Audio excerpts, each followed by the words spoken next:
ایران کے اوپر ایک دفعہ پھر امریکی حملے کے جو بادل ہیں وہ منڈلا رہے ہیں، اور امریکی صدر ٹرمپ نے اس ہفتے کئی مرتبہ یہ دھمکی لگائی ہے کہ وہ ایران کے خلاف کوئی بڑی کارروائی کر سکتے ہیں، اور اس وقت نہ صرف وہ دھمکی لگا رہے ہیں بلکہ امریکہ کے جو ملٹری ایسٹس ہیں، بتایا جا رہا ہے کہ 10 کم از کم جو ان کے بحری بیڑے ہیں وہ اس وقت ریجن میں موجود ہیں۔ جو سب سے بڑا بحری بیڑا ان کا ابراہم لنکن، وہ بھی اس ریجن میں موجود ہے، اور امریکی صدر ٹرمپ نے یہ کہا ہے کہ بالکل وہ کسی بھی ایکشن کے لیے وہ تیار ہیں، لیکن انہوں نے کہا کہ آئیڈیلی وہ یہی چاہتے ہیں کہ انہیں یہ تمام جو ملٹری ایسٹس ہیں ان کو استعمال کرنے کی ضرورت نہ پڑے اور ایران کے ساتھ ایک نیوکلیئر ڈیل ہو جائے۔ انہوں نے کہا کہ ان کے 2 ہی مطالبے ہیں، ایک کہ ایران جو نیوکلیئر جو پروگرام ہے اس سے دستبردار ہو جائے، اور دوسرا وہ جو حال ہی میں مظاہرے ہوئے تھے ایران میں، تو ان مظاہرین کے خلاف کسی بھی طرح کی کوئی انتقامی کارروائی نہ کرے۔ دوسری طرف جو اس وقت صورتحال ہے وہ ایران کہتا ہے کہ وہ بات چیت کے لیے تیار ہیں، لیکن اگر ان کی کن پٹی کے اوپر بندوق رکھ کر مذاکرات کرنے کی کوشش کی جائے گی تو پھر وہ ایسے مذاکرات نہیں کریں گے۔ انفیکٹ شہباز، جو خبریں آ رہی ہیں ایران کے جو اسٹیٹ میڈیا نے رپورٹ کیا ہے کہ جو اسٹریٹ آف ہرموز ہیں اس میں ایرانین جو ریولیوشنری گارڈ ہے انہوں نے ایکسرسائزز شروع کی ہیں، اور ایک رپورٹ کے مطابق ان ایکسرسائزز میں چین اور جو رشین فورسز ہیں وہ بھی شامل ہیں۔ اس کی انڈیپینڈنٹلی تصدیق تو نہیں ہوئی، لیکن یہ رپورٹ کیا جا رہا ہے۔ اگر تو یہ صورتحال ہے تو شاید کافی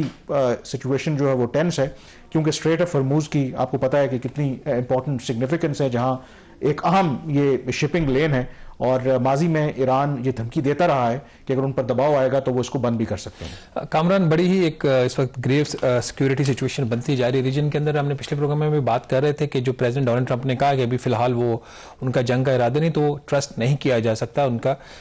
جس طریقے سے ان کا ماضی میں اس لحاظ سے ٹریک ریکارڈ رہا ہے۔ اب یہ ان کی جو 2 ڈیمانڈز ہیں جی کہ نو نیوکلیئر ویپنز، اور دوسرے یہ کہ جو پروٹیسٹرز جو ہیں ان کی کلنگز نہ ہو، وہاں پہ جو جہاں تک مظاہرے ہو رہے تھے وہ تو میرا خیال رک گئے ہیں، یا اس میں کافی حد تک بہتری آ گئی ہے۔ اب خود پریزیڈنٹ ڈونلڈ ٹرمپ یہ دعویٰ کر چکے ہیں کہ انہوں نے جب ایران کے اوپر انہوں نے حملہ کیا تھا، اس میں ان کی جو بمبارڈمنٹ کی گئی تو اس کے بعد انہوں نے کہا تھا ان کی جو نیوکلیئر کیپیبلٹیز ہیں وہ ختم ہو گئی ہیں۔ تو اگر اس وقت ان کی نیوکلیئر کیپیبلٹیز ختم ہو گئی تھی تو پھر یہ اب اچانک سے پھر یہ جو ڈیمانڈ سامنے ہے، اس کو آپ کیسے دیکھ رہے ہیں؟ بالکل، اس میں ایک کنٹرڈکشن بھی اسی وجہ سے نظر آتی ہے، اور دوسرا جو ایران کا جو پبلک سٹانس ہے وہ تو ہمیشہ یہ کہتے ہیں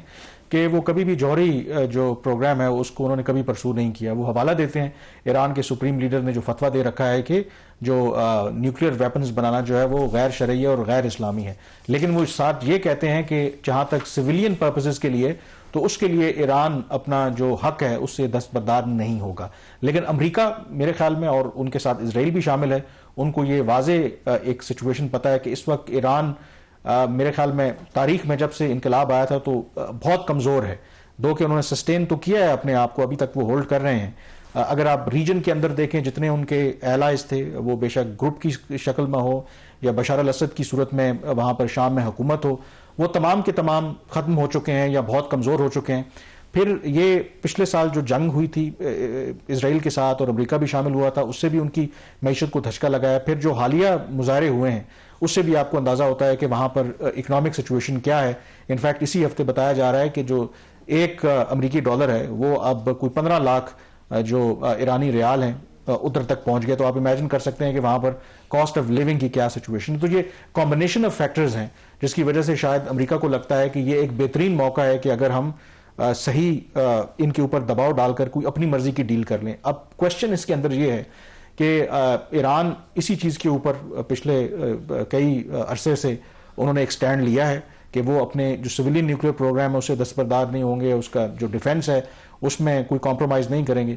لیکن اگر یہ موجودہ ایران کی حکومت کمپرومائز کر لیتی، کہتی کہ ہاں ہم بالکل مکمل طور پر کوئی یورینیم انرچ نہیں کریں گے، اپنا میزائل پروگرام بھی ختم کر دیتے ہیں، تو یہ تو اٹ سیلف کہا جاتا ہے کہ ایرانین رجیم کی ڈیتھ ہو جائے گی۔ لیکن دوسرا سوال یہ ہے کہ اگر وہ ایسا نہیں کرتے تو جو امریکہ دھمکی لگا رہا ہے کہ وہ کوئی ان کے خلاف کارروائی کر سکتا ہے، تو ایران کس طریقے سے رسپونڈ کرے گا؟ تو یہ کافی ڈیلیکیٹ سچویشن ہے، اور اس ساری سچویشن کے اندر جو ریجن کے ممالک ہیں ہمیں یہ نہیں بھولنا چاہیے کہ وہ بھی متاثر ہوں گے۔ اور اس ہفتے ہم نے دیکھا کہ سعودی کراؤن پرنس محمد بن سلمان اور ایران کے صدر کے درمیان ٹیلی فونک رابطہ ہوا، اور اس کے بعد سعودی عرب نے واضح طور پر یہ بیان جاری کیا کہ وہ کسی بھی طرح کی جو کارروائی ہے ایران کے خلاف اپنی جو فضائی حدود ہے اس کو استعمال کرنے کی اجازت نہیں دیں گے. اس سے پہلے UAE بھی یہ اسٹیٹمنٹ دے چکا ہے.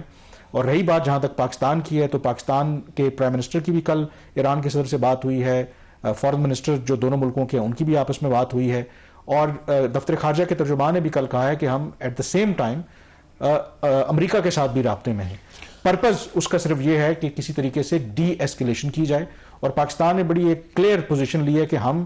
ایران کے خلاف کسی بھی جو طاقت کا استعمال ہے اس کے بھی خلاف ہیں, اور جو یک طرفہ سینکشنز ان کے خلاف لگائی گئی ہیں ہم اس کے بھی خلاف ہیں. تو پاکستان نے ایک کلیئر پوزیشن لی ہے کہ we don't want war in our neighbourhood, ہم چاہتے ہیں کہ بات چیت اور ڈپلومیسی کے ذریعے معاملات حل. کامنٹس میں آپ نے چین اور رشیا کی فورسز کا بھی ذکر کیا جو جوائنٹ ایکسرسائزز کر سکتے ہیں, آلدو انکنفرم رپورٹس ہیں. تو چین کا اور روس کا اس میں انوالو ہونا اسٹیج کے اوپر اس کی کتنی اہمیت ہے؟ کیا امریکہ اس کو سیریس لے گا؟ کیونکہ کچھ ایسے لگ رہا ہے کہ امریکہ جہاں پہ اس کے ہیجمونک ڈیزائنز ہیں وہاں اس کے ساتھ ساتھ وہ تھوڑا سا ریٹریٹ بھی کر رہا ہے گلوبل اسٹیج سے. دیکھیں, اگر تو اس کی تصدیق ہو جاتی ہے, کیونکہ ابھی تک تصدیق نہیں ہوئی, انٹرنیشنل میڈیا رپورٹ تو کر رہا ہے, لیکن اگر تصدیق ہو جاتی ہے تو یہ ایک سمبلزم ہوتا ہے, آپ ایک آپٹکس ہوتی ہیں بتانے کے لیے. ضروری نہیں ہے, کیونکہ ہسٹری یہی بتاتی ہے کہ ابھی تک امریکہ یا بڑی طاقتیں آمنے سامنے اس طرح سے براہ راست نہیں لڑیں, لیکن مقصد کیا ہوتا ہے؟ ڈیٹر کرنا ہوتا ہے. اور اگر واقعی چین اور روس نے یہ سٹیپ لیا ہے تو یہ بہت سگنیفیکنٹ ہوگا, کیونکہ یہ سوالات اٹھائے جاتے رہے ہیں کہ جو امریکہ کی ایک پالیسی ہے, یونیلیٹرل ایکشن لیتا ہے, اور چائنا اپنے آپ کو اگر بڑی طاقت سمجھتا ہے تو وہ کیوں کر کے جو دوسرے آپشنز ہیں ان کو ایکسرسائز نہیں کرتا. لیکن چائنا کی ایک پالیسی ہے کہ وہ کسی بھی اسی طریقے کے ملٹری کانفلکٹ میں پڑنا نہیں چاہتا. بٹ کچھ لوگوں کا خیال ہے کہ شاید ٹائم آ گیا کہ چائنا کو کچھ ایکشن لینا ہوگا, لیکن چائنا ایکشن لے نہ لے, جو امریکہ کے اتحادی ہیں وہ امریکہ سے ضرور تنگ ہیں, اور ایک تانتا بندھا ہوا ہے. جو ویسٹرن لیڈرز ہیں وہ دورہ کر رہے ہیں بیجنگ کا اس سخت سردی کے موسم میں, اور اس کی کیا وجہ ہے, کیوں اب وہ چین کی طرف دیکھ رہے ہیں؟ برطانیہ کے وزیر اعظم نے اس ہفتے چین کا دورہ کیا ہے,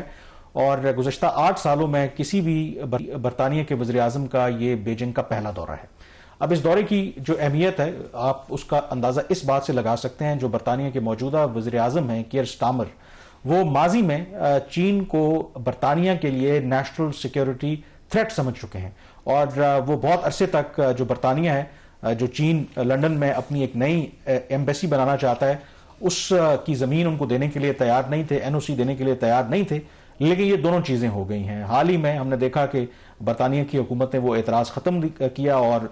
چین کو یہ اجازت دی کہ وہ لنڈن میں اپنا مرضی کا بڑا سفارت خانہ بنا سکتے ہیں, اور ساتھ ہی پھر برطانیہ کے وزیر اعظم جو ہیں وہ چین کے دورے پر پہنچے, اور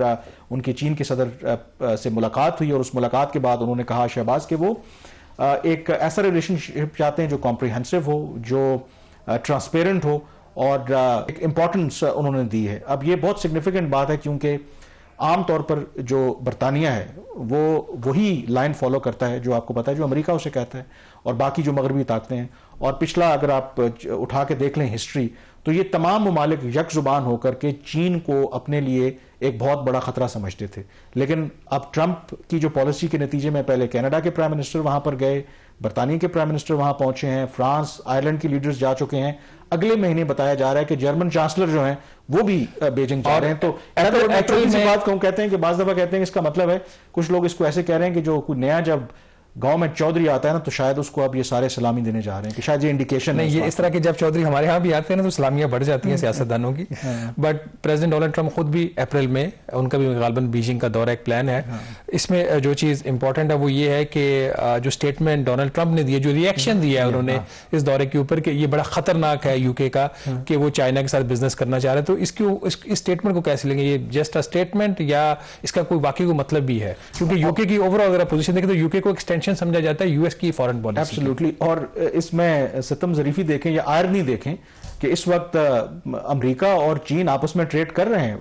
دے are one of the largest trading partners, لیکن ٹرمپ کا سٹائل ہے کہ جی آپ میری مرضی کے خلاف اگر وہ کام کریں گے تو میں یہ بات آپ کی نہیں مانوں گا. تو یہ ان کا ایک سٹائل ہے. اور پھر جو UK کی طرف سے 10 ڈاؤننگ اسٹریٹ کی طرف سے رسپانس بھی آیا ہے, اور انہوں نے اس پر تعجب کا اظہار کیا. انہوں نے کہا کہ جو امریکی صدر ٹرمپ ہیں وہ بہت اچھی طریقے سے واقف تھے, ان کو بتایا گیا تھا کہ جو برطانیہ کے پرائم منسٹر وہاں کا وزٹ کر رہے ہیں, تو کلیئرلی یہاں پر جو ہم کہہ رہے تھے کہ ایک سیکنڈ ورلڈ وار کے بعد ایک US لیڈ آرڈر تھا, وہ جو برطانیہ جو کینیڈا کے پرائم منسٹر نے ورلڈ اکنامک فورم پر صحیح کہا تھا کہ وہ یہ ٹرانزیشن نہیں ہے بلکہ رپچر, یعنی کہ اس میں ایک وہ ٹوٹ چکا ہے. اور اس صورتحال کے اندر وہ بے شک ای یو اور انڈیا کی ڈیل ہو یا برطانیہ یا باقی مغربی لیڈر کے بیجنگ کا دورہ ہو، مقصد اس کا یہ ہے کہ ہر ملک جو ہے یا ہر ریجن جو ہے وہ اب اپنے انٹرسٹ جو ہے وہ پروٹیکٹ کرنے میں لگا ہوا ہے کہ ٹرمپ پر تو اعتبار کیا نہیں جا سکتا. اور کینیڈا کی اگر بات کریں تو مزید اس کے اوپر فردر میرے خیال میں ہاتھ دھو کر جو ٹرمپ ہے وہ پیچھے پڑے ہوئے ہیں کینیڈا کے. وہ تو انہوں نے کہا کہ کینیڈا کے لیے تو یہ اور زیادہ خطرناک ہے کہ وہ چین کے ساتھ تجارت کریں، لیکن اس میں کسی بھی آپ یورپین کنٹری کو بلیم نہیں کر سکتے، کسی بھی آپ لیٹن امریکن کنٹری کو بلیم نہیں کر سکتے، کسی بھی ایشین کنٹری کو بلیم نہیں کر سکتے. یہ پریزیڈنٹ ڈونلڈ ٹرمپ کی اپنی پالیسیز ہیں، ان کے جو اتحادی ہیں وہ ان سے پیچھے ہٹ رہے ہیں. جو گرین لینڈ والی چیز ہے وہ اوپنلی تھریٹ کر رہے ہیں جی کہ ہمیں بھیج دو ورنہ اچھا نہیں ہوگا. کینیڈا کے حوالے سے وہ تھریٹ کر چکے ہیں، اس کو ہم اپنا ایک نئی اسٹیٹ بنائیں گے. ای یو کو تھریٹ کر رہے ہیں، 9 کنٹریز کو انہوں نے کہا جی ہم ان کے اوپر ٹیرفس لگائیں گے اگر ان گرین لینڈ میں فورسز بھیجی ہیں. تو جب اپنے اتحادیوں کو آپ دھمکیاں لگاتے ہیں تو پھر ان کے پاس بھی چوائسیز ہوتی ہیں. ٹھیک ہے ابھی ان کے پاس اتنی زیادہ چوائسیز نہیں ہوں گی، but what ever options they have they will exhaust all those options. لیکن ان ساری صورتحال کے اندر میرے خیال میں پاکستان ہی واحد ملک ہے جو ٹرمپ کے ساتھ بڑے ابھی تک اچھے تعلقات ہیں. کل کب یہ پلٹا کھا جائیں یو نیور نو. ایک اور جو سٹیٹمنٹ جاتے جاتے میں آپ کو بتا دوں چین کے جو پریزیڈنٹ نے دی ہے وہ بورڈ آف پیس کے کانٹیکسٹ میں ہی انہوں نے دی ہے، اور انہوں نے ری ایٹریٹ کیا کہ چین جو یو این کا جو سسٹم ہے اس کو وہ سپورٹ کرتا ہے. تو بہت سے ماہرین کا خیال ہے کہ انڈائریکٹلی انہوں نے ہٹ کیا ہے کہ یہ جو بورڈ آف پیس ہے امریکی صدر ٹرمپ کا، جو کہا جاتا ہے کہ ایک کوشش ہے پیرلل یو این کا سیٹ اپ کرنے کی، تو اس کو چین کے صدر نے اپوز کیا ہے. تو اس پر بھی میرے خیال میں پاکستان کو ذرا نظر رکھنے کی ضرورت ہے. پروگرام دا ریویو سے اتنا ہی. کامران یوسف اور شہباز رانا کو اجازت دیجیے. اللہ حافظ.